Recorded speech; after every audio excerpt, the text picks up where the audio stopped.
Good morning, everybody. Good morning, Robbie. Morning, how are you today? Yeah, And happy hot and and bothered. happy Good morning, birthday. Charlie. Happy Thank you. birthday for last week, young man. Oh, no, I weren't bothered about it, but good morning, Charlie. Good morning. Yeah, happy Father's Day here.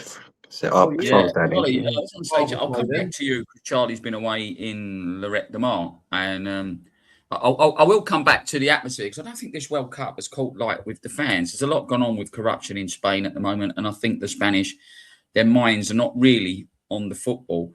And yesterday, the Prime Minister's wife, Sanchez, she got told she can't fly no more. She's got to stay in the country, blah, blah, blah. It's all to do with corruption. So I think there's loads more going on, all to do with family favours, etc. But guys, we are going to start off before we hit the World Cup. A very interesting thing that I looked on yesterday. It was when Everton got that point deduction a couple of years ago. They got a 10-point deduction, didn't they? And then on appeal, it got put down to 6 points, which at the end of the season was enough to have sent Burnley down. Now, Burnley went to a court. You've got to remember these people, these three people panel. It's very, very important, right? That change the points from 10 to 6, right? Burnley have gone to an arbitrational court saying that their losses, because Everton should have gone down, they should have kept that points. They did go over the PSR rules. I think it was something like 20 million, and we'll come back to that in a minute. And they're basically saying that they should have gone down. Well, lo and behold, the same people, got to remember it's the same people who give them this deduction in the first place. On the balance of probabilities, just under 52, just over 52%, they agreed. So basically, this fine plus interest, etc., works out to just under 45 million, between 43 and 45 million. Everton have appealed, and which I think won't go through the courts very quickly, but when he does, do you not think this opens a massive can of worms? This is, by the way, the Premier League's rules, right? So it's all the rules that's tied up in the Premier League. It's their rules, and that's why they've gone and done it, Burnley. Do you think like it opens a can of worms for like if a referee makes a bad decision and don't give a goal, it should have been a goal, and that team ends up going down? Can they go after the referee for loss of earnings? Can they go after the referees association? I mean, bearing in mind, we all know that Man City's got about 120 charges hanging over their head, and we don't know what's happening with that. But I think if this don't get overturned, guys, I can see this causing so many more problems in the future. Robbie, do you agree? Yeah, I think it's a dangerous precedent, to be honest, because who's actually in charge? Because you'll have clubs like United, Chelsea, City, the clubs with more money will just argue everything. Or you could have, what was the goal? West Ham goal against Arsenal, and it wasn't given, and they've admitted there was a mistake. Do they then sue the Premier League? Where that turns into America, everyone's suing each other. And the games are over. This is a difficult one. Points deduction, but there are 38 games in the season. So yeah, Burnley went down. I understand, but then if Everton appealed, that's a completely different process. And they've appealed that to the league and had some of them changed. But it's their own rules, Robbie. This is the Premier League's own rules. This is what I'm trying to get at. The Premier League have made these rules. We know it's a closed cup. We've got an independent regulator going in this year. Let Charlie respond, and then I'll read out exactly what's been said. Charlie, what do you think? Yeah, I mean, kind of, you can't look at it and go, oh, where does it end? Kind of thing, isn't it? Because, like Robbie said, you could do anything. I mean, it was a few years back, Aston Villa. Was it Aston Villa who scored a goal that shouldn't have been given? And or like the VAR system wasn't on Sheffield United, wasn't it, against Villa or something? Sheffield United went down, Villa stayed up. Villa have gone on to play Champions League football and whatever else, and Sheffield United have gone and crashed, didn't they? All because the VAR system had not been turned on. The goal line technology had not been turned on that day. It does open up a can of worms, yeah, and I think the Premier League have got to be very careful with this one. 100%. I'll just read you briefly what I brought up. Evan, is 35 million plus interest, yeah, from a ruling from 10th of June 2026.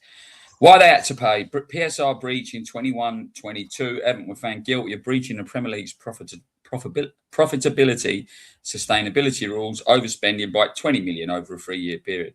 They were given a 10-point deduction, right, by the same three people that's just gone in their way. In November 23, it was reduced to 6 points on appeal. Burnley's arguments. Burnley finished 18th in 21-22, 4 points behind Everton, who finished 16th. They argued if Everton's 6-point deduction had been applied that season instead of 23-24, Burnley would have stayed up and Everton would have gone down. Relegation money cost Burnley big. Their revenue dropped from 104.9 million to 48 million. Watch out, West Ham. Plus 3.1 million in commercial costs. The commission awarded them 26 million in damage plus 9 million interest, 35 plus bits. Everton's response has said they're surprised and angered and appalled, calling it fundamentally flawed and double jeopardy. They say they already had a sporting and financial penalty. They said it sets a dangerous and unworkable precedent, is what we've said. This is the first time a club has been ordered to pay compensation to another club for PSR breaches. Leeds are now reportedly considering similar action against Leicester. That's what we said about opening it. So I do think, like you said, it opens a very, very dangerous can of worms. You don't want me to go over PSR. I think everyone realises what happens. It's basically 105 million over 3 years. You're not allowed to go over that full. So whatever happens, I think if it stays, I think there's going to be massive problems, and I think maybe the Premier League will have to change their rules. Now, guys, we're going to the England game. I've got to say, I've not watched much, as you know. Oh, by the way, Turkey and Haiti have been officially eliminated from the tournament last night. They've aligned the FIFA rules to UEFA rules, and it's so complicated. But basically, even if they win the next game, they're out, which is quite a shame. But we went on to the England game, and as you know, I've not watched much, but we decided to watch it. We started at 10 o'clock here, so I'm up at 5 in the morning. So I thought if I fall asleep, I'll fall asleep. I watched the first 10, 15 minutes, and they played an aging team, Croatia, didn't they? They played very high line, played 5 up front, was pushing all the time. And we decided to start playing out from the back. Mate, listen, I know Everton fans, they love Pickford, and he's a good goalkeeper.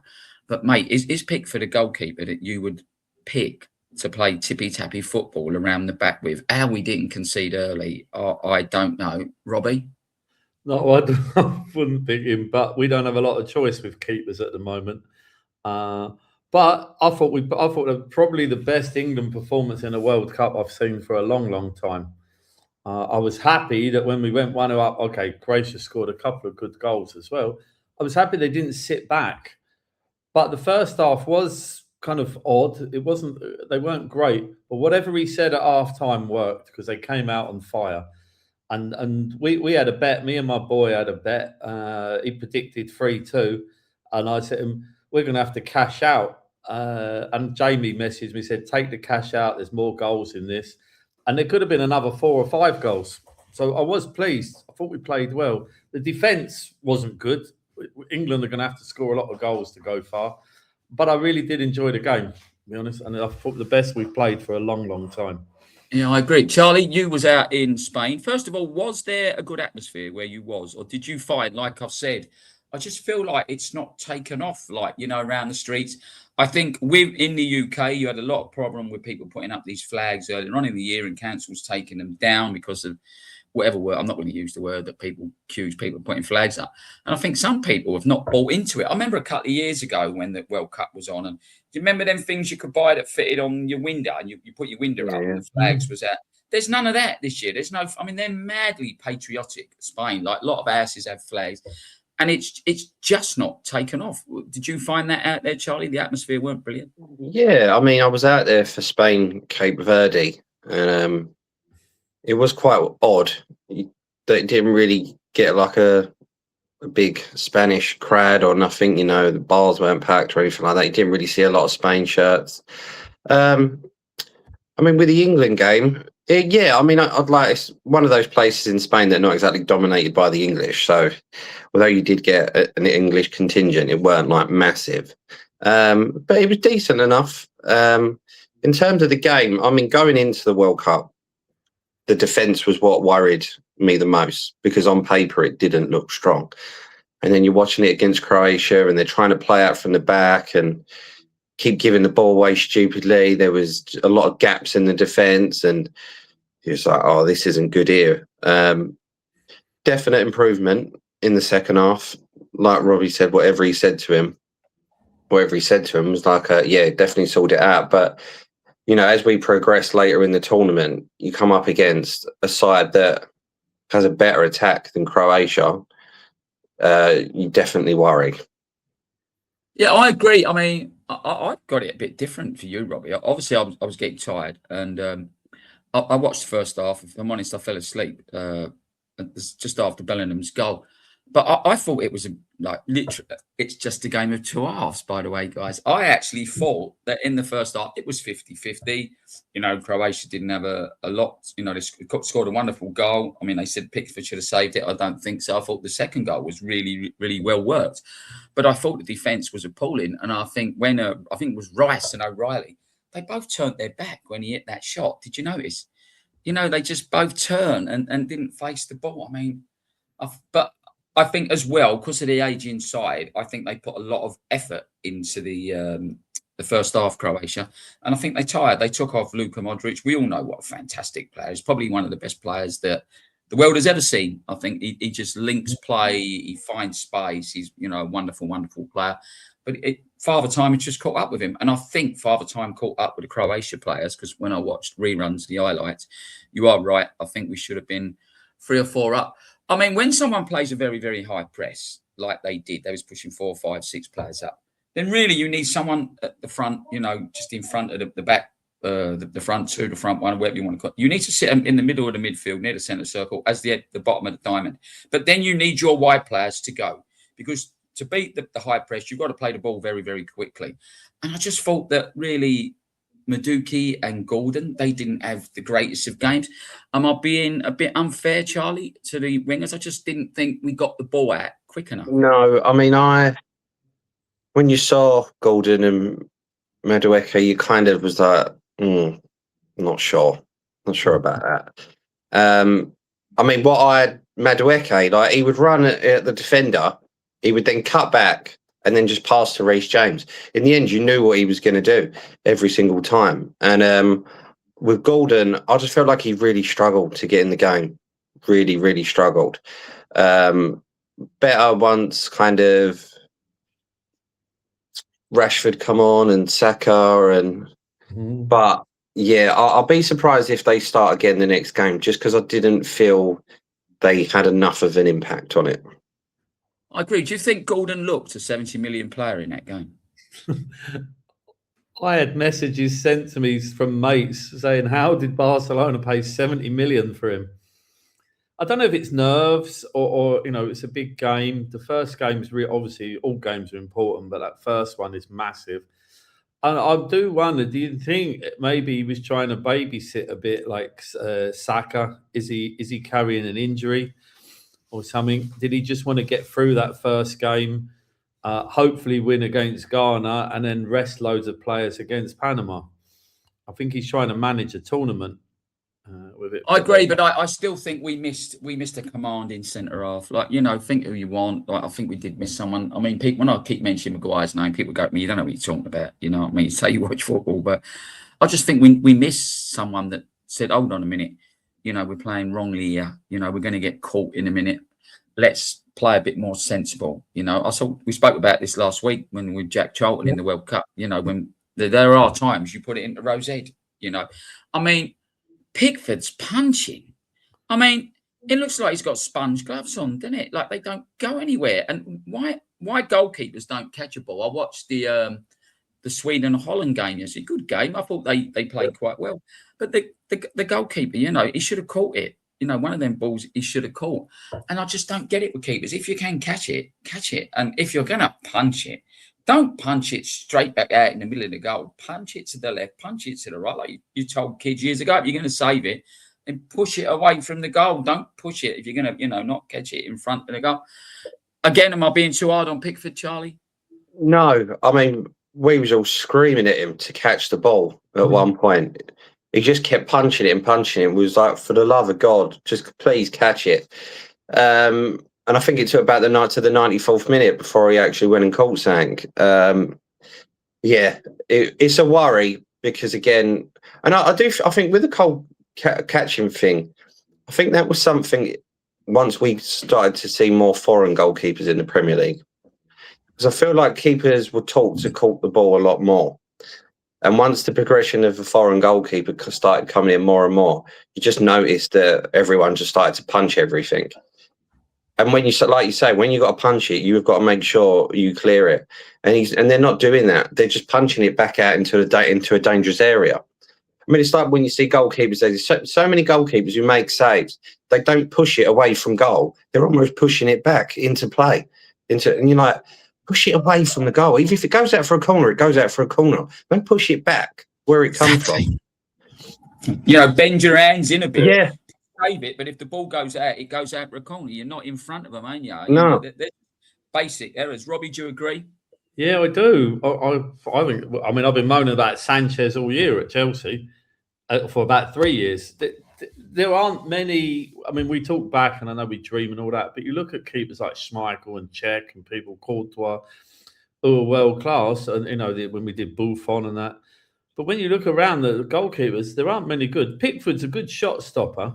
I worry about is the concentration in games. That's what I worry, because one mistake is going to cost you. When you're playing a team, okay, you said age in Croatia, but it's still dangerous. You're playing a team, even like, for example, Ghana next week, there's not going to be a walkover, and we've seen some strange results. Or when you're playing a team like Argentina, France, Spain, Germany, and you give them one chance and they take it, you could struggle for the rest of the game to get anything out of it. I agree with you. Do you know, for those of you that are as old as me, in 1970, I remember Esso. Have you still got Esso garages in the UK? We did then. I don't know if you have. And when you went in and spent X amount, you got a coin, a football coin. Mm-hmm. And I wanted the 1970 squad, and the last one I got that went in there was Alex Stepney. And when I look back to them 4 goalkeepers we had for that tournament in 70, we had Gordon Banks, Peter Bonetti, Alex Stepney and Joe Corrigan. Fantastic goalkeepers. Any of them could have played in that tournament. And then when you look, further down the line, when we had Shilton and Clements constantly changing over. And then we had Seaman that had a great run in the team. And I look at the goalkeepers. I mean, Charlie talks about the goalkeepers coming. I mean, as it changed, I said this when the ruling was you can pass it back to the goalkeeper and play it out. I always thought there'd be goalkeepers that ended up having a lot of broken legs because people would be flying in, As this generational thing of playing football and almost you want to be the sweeper. I've said it before, it's nothing new. Lev Yashin, a very famous Russian goalkeeper, would be in any world team of my 11. He played as a sweeper for years. He'd done it, so it's nothing new. But do you think the responsibility on the goalkeepers now, not just to be a shot stopper, but to be a footballer, is affecting their overall game, Charlie? Oh, absolutely. There's more based on if a goalkeeper's good with his feet than rather. I mean, one of the reasons why we bought Onana with Ten Hag was because of how good he was with his feet, not necessarily his goalkeeping abilities, which, as everyone know, weren't that great. But he was comfortable on the ball. He could pass it, and it is a worry.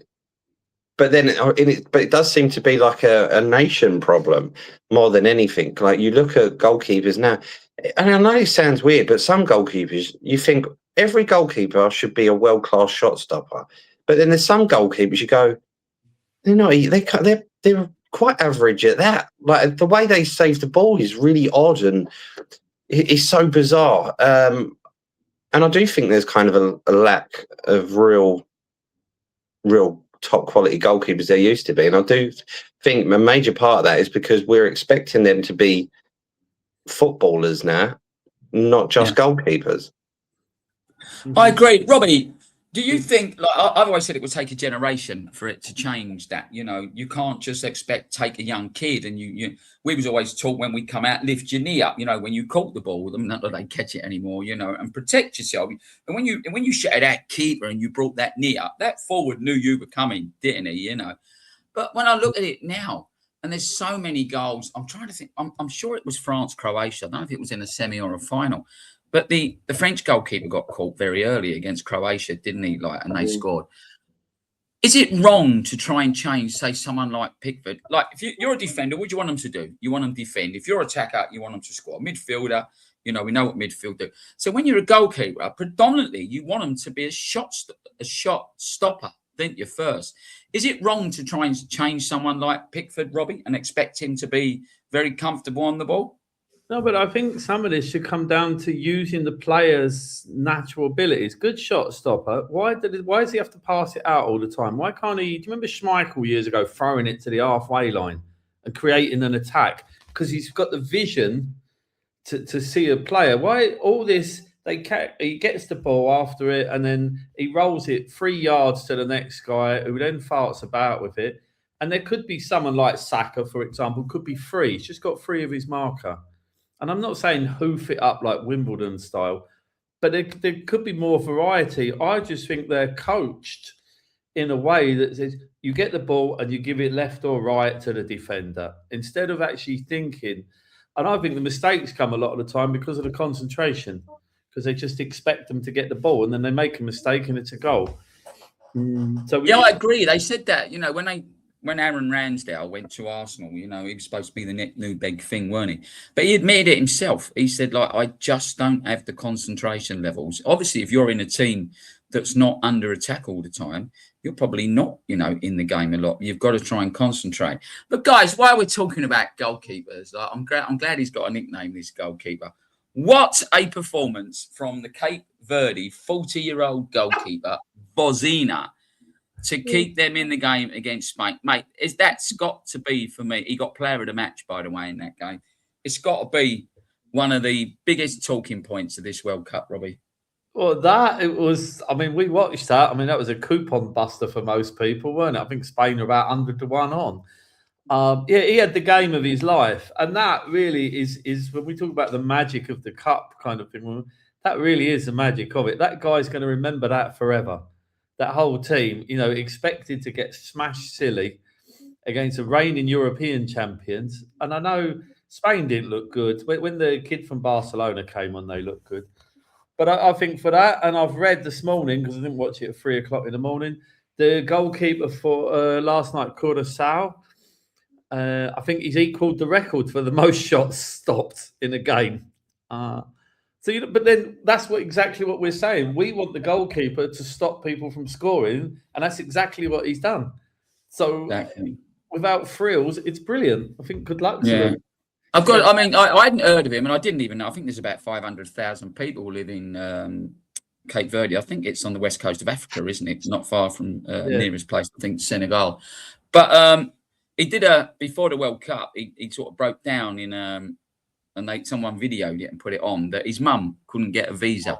And that's why more people knew him. You know what I mean? He said, I wanted my mum to see me playing, so it probably won't happen again for you. But anyway, the State Department went in and they got her a visa, which is really good.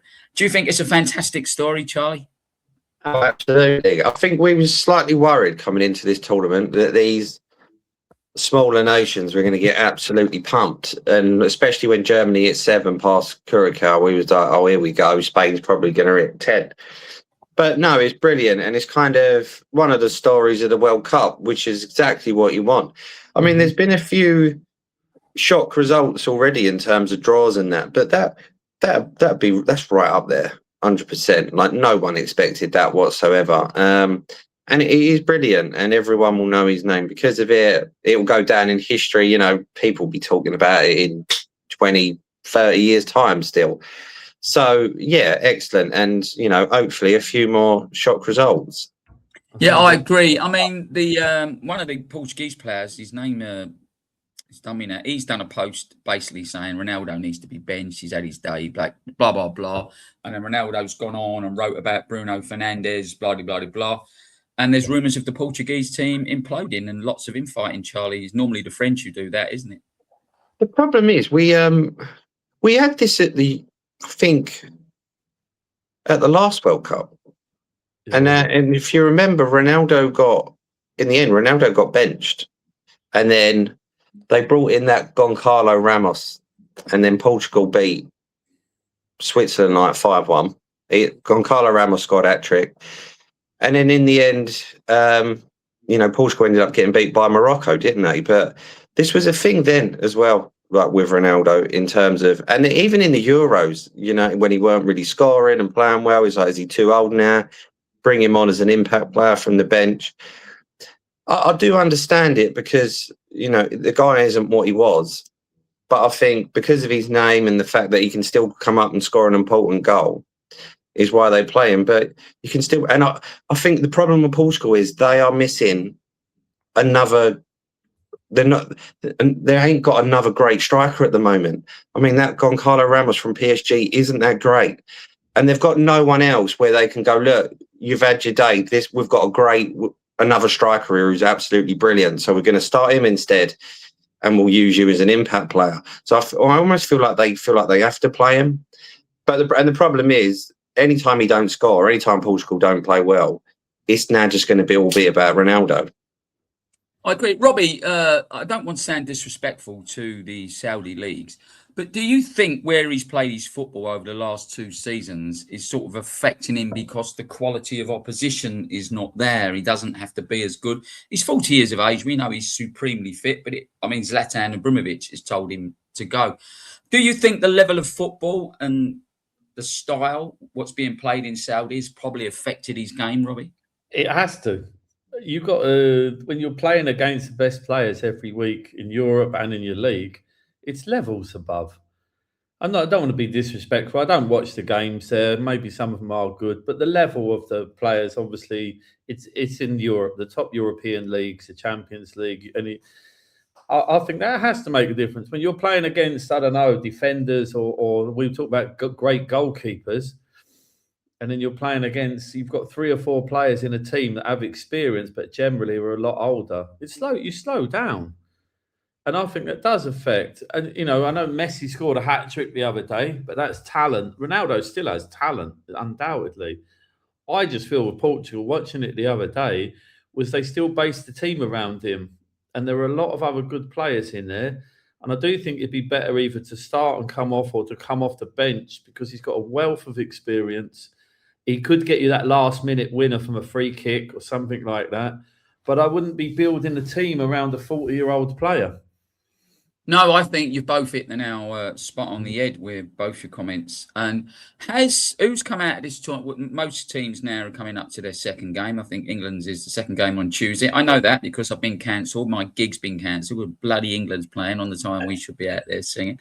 It was no good for us. Who's impressed you? And have you changed your mind or you think might win this World Cup, Robbie? France looked good. They looked incredibly good. Mbappe was on fire. They look really strong, to be honest. That was, again, they changed the way they played. Senegal did really well in the first half. England looked good. I didn't watch a lot of the Germany game last night because I was a bit bored and I was watching the boxing at the same time. But they've got through. Maybe not impressive, but they've got through, and we know that they can be like machines. No one else has really stood out for me, to be honest. How about player-wise, Robbie? Has anyone stood out for you as player-wise? Really, it was Mbappe the other day. I thought he was brilliant. I thought he played like a captain. He dragged the team through. I know Kane did well for England, but I thought Mbappe was brilliant the other night. Charlie, for you? Next. I think as a team, I don't think anyone's necessarily stood out at the moment. Like Germany, the Ivory Coast should have beat Germany last night. Yeah. They really should have. And Senegal, I thought, played really well against France. I thought France struggled a lot and in the end got the win. I know a lot of them haven't really. Funny enough, the team that's impressed me most is the USA. I think they've played really well. And I know it's against not exactly top level proposition, but I don't think many people was expecting them to do much and stuff. But both the games they've played, I think Pochettino's got them playing really well. And I think they've impressed me a lot. I thought they would struggle even. So I think the USA have impressed me much. In terms of players, I think because I was slightly worried about him coming into this tournament, but especially after the Croatian game, I thought Bellingham really stood out for me. I was slightly worried because a lot of injuries and a lot of bad form coming into this. But yeah, there have been some other ones. I mean, like Holland, didn't it? Holland went and beat Sweden 5-1 last night, but they drawed their first game against Japan, didn't they? So I think it's kind of an interest. I don't think anyone's necessarily, in terms of a team, has set it alight. Especially from the bigger nations as well. But we're expecting France and Spain to eventually turn up. In terms of players, who's really stood out? Yeah, I mean, there's been a few, but no one who I would say like has really lit it up at the moment. No, I watched the Brazil-Haiti game, and I mean, obviously, I couldn't believe how many players in the Brazil team were in the Premier League. You know, I thought we said, bloody hell. You know, I'm still talking about Paqueta was in there. I don't think they're a team of superstars, Brazil. And I'll be amazed if they go on and win this. They did not look good. I know teams get better in tournaments, and they always say, don't lose your first game. Don't you? I think you said it earlier, Ron Robbie. It's so important to not to lose the first game because then you're under pressure. But I looked at it. There was one or two good moves they did. You know, Bruno Guimaraes, he seemed to pull all the strings around the team. Paqueta was quite flat for me during the game. Veniscus tried a couple of things, but they didn't look outstanding. Have you seen much of Brazil, Charlie? I mean, there was a bit of a thing the other day, like have Brazil lost that kind of Brazilian flair now, where too many of their players play in Europe and especially in the Premier League, and it's all very kind of well drilled. And are they have the kind of Brazilian favela kind of football style kind of been taken away from them? I mean, I said it before the World Cup. They've got a decent squad. It's not the best Brazilian squad I've ever seen. I will be surprised if they go far because I don't know they've got Ancelotti as manager as well. But yeah, there's something about them where I'm not looking at them and thinking you're not the threat you once was. 100%. Robbie, do you agree with him? Yeah, I think the other thing, I think they made a mistake not taking João Pedro because you've got two strikers there that can switch positions. A bit like the Ronaldo thing, taking Neymar, in my opinion, was a mistake. Probably not even going to play. And you're basing the team around an aging player who hasn't got the legs. So I don't think they'll go far. I think that everyone looks at Brazil because they've won it, and when you talk about 1970 and stuff, everyone looks at that, but I don't think they're a great team. I think the team that wins this World Cup will be probably more robotic in a way. When you look at Argentina with it, Germany there, even partly England, France, that you've got a couple of players that can change a game. But I think it's more rather than just pure flair. I don't think we're going to see a lot of that. I hope we Robbie, do we think then the likes of, you know, Charlie brought up this? Do you think that because a lot of them are playing around the English leagues, do you think that their raw talent is being trained out the teams now? Especially we all love the Brazil style, we all love the flair, we all love their fans. You know, I mean, we will come on to Scotland in a minute, but do you think that then, Robbie, that talent is being trained, raw talent is being trained out of players, and they're becoming a bit more robotic, like you've just said? I do, because I think a lot of it's based on statistics and stuff like that. It drives me mad. You know, instead of a player running at a player, taking a chance, he's going to, Charlie said there with Madueke, he passes back to Reece James all the time because he's scared of losing the ball because there'll be a statistic that says you lost the ball 6 times. But the one time you didn't lose it, you can nick a goal out of it. So I do think a lot of it's trained, and it's all about this possession thing, which I find boring. When you have a natural talent, a special player, you should just let him go. 100%. Was it Ancelotti? I think it was Ancelotti when they spoke about, I think it was Vinicius Junior, and they said, "What do you tell him?" He said, "I can't tell him what to do. He's just got to do it." But most clubs and national teams, they play not to lose. Well, just let. Yeah, I agree. Charlie, do you agree? Yeah, we've spoke about this so many times before about players don't necessarily have the freedom they once did, and I think this is why now you look around and you don't see as many world-class players as you once did. I mean, the standard of players gone up from the lower leagues upwards, but in terms of genuine, like, world-class superstars, players that put you on the edge of your seat when they get the ball and you're like, what are they going to do here now? Is almost gone. I don't get excited when anyone gets the ball. I'm not, I mean, Messi still, but he ain't got long left, is he? Like, you're not really getting it now and going like, I can't wait till that player gets the ball just to see what he does. It's not really there anymore. No, I think you've got to be careful when you play players like Messi. I think they've built the team around him. Charlie, can we go to Scotland? They've won one, lost one. I think they've got Brazil next, don't they? Yeah. I mean, I've got to be honest, I've not seen the games. They've been early in the morning games. But what have they got to do to qualify for the next one, Charlie? I can't see them beating Brazil. 3 points will probably be enough. I mean, at the start of the tournament, I would have said they'd have beat Haiti, or however you pronounce it, and then they would have lost to Morocco and Brazil. And I think most people would have gone along with that anyway. The fact that they beat Haiti, I think 3 points would probably be enough for them. I was actually quite a little bit disappointed with how they played against Morocco. I thought they would have kind of gone at them a bit more.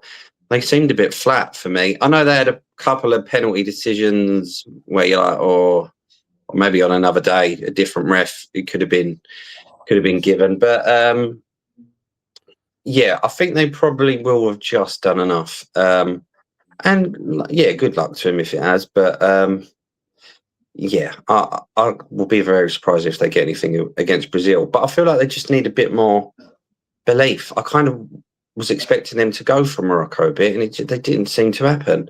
That's not the team we saw in qualifying, really.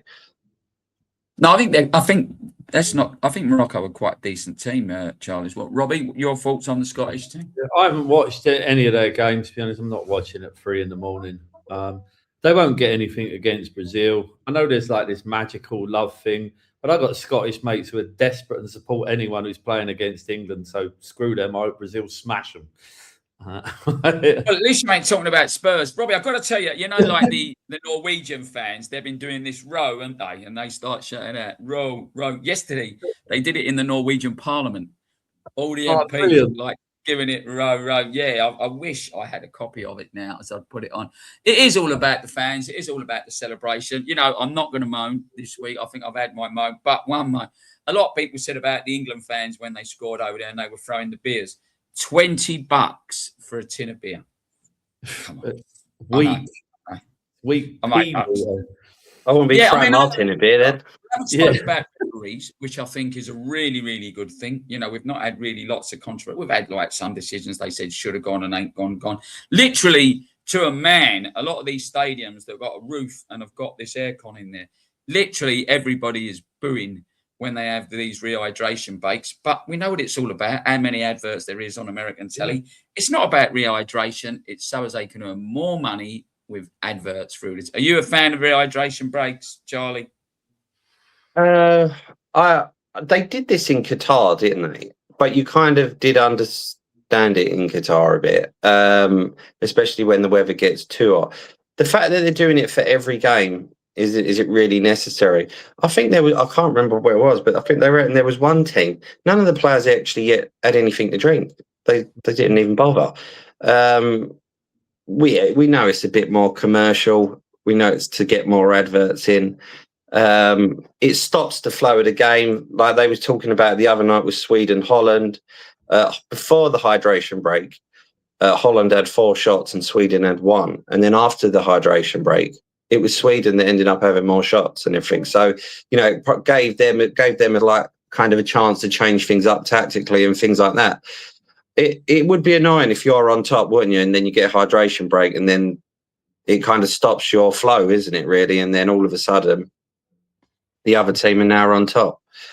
Yeah, I agree. Robbie? I think it's ridiculous. I think it is about advertising. It is about getting 4 quarters into a game, which Americans seem to have in their own sports. Yeah. Which is fair enough. That's their own sport. What I look at, what Charlie said is absolutely correct. The momentum. Imagine England are playing, I don't know, Argentina in the semi-final, and you just know when the team's going to score in a minute. You're all over them, and then it stops, and then you've got to start again. And that time, the players or the managers get to regroup. I also think you're going to have certain managers in this tournament that are going to be doing tactics for let's just keep it tight until the first break, then we'll start playing. For example, couldn't you? Or if you knew that last one, whatever minute that is, and you're winning 1-0, they might just go, you know what, I'm just going to park the bus now, lads. I think it kills it. It shouldn't be a set minute. It should be the ref deciding when to do it. But I absolutely agree with you, Robbie. I think like you both hit the nail on the head. But remember what I told you a while back when we spoke about Americans getting into the Premier League. What did I say? Yeah, as soon as there's 14 of them, they can change the rules. So be careful what you wish for. Guys, it's been an absolute pleasure. Before we go, guys, I just want to mention something. A couple of guys come over a few years back on my mate Mark had a friend named Gary. I knew all his life, knew him, West Ham fan, and they come over on a stag do, and me and him played bar football. I hadn't played bar football in years, you know what I mean? So we was West Ham, and Mark and his mate was Arsenal, and me and Gary beat him. Sadly, he passed away this week. So I just want to send my sincere condolences to Gary's family. Guys, an absolutely great show. Very, very enlightening as usual. Have a great weekend and happy Father's Day to everybody out there. Happy Father's Day. My dad. Cheers, lads. Take care, guys.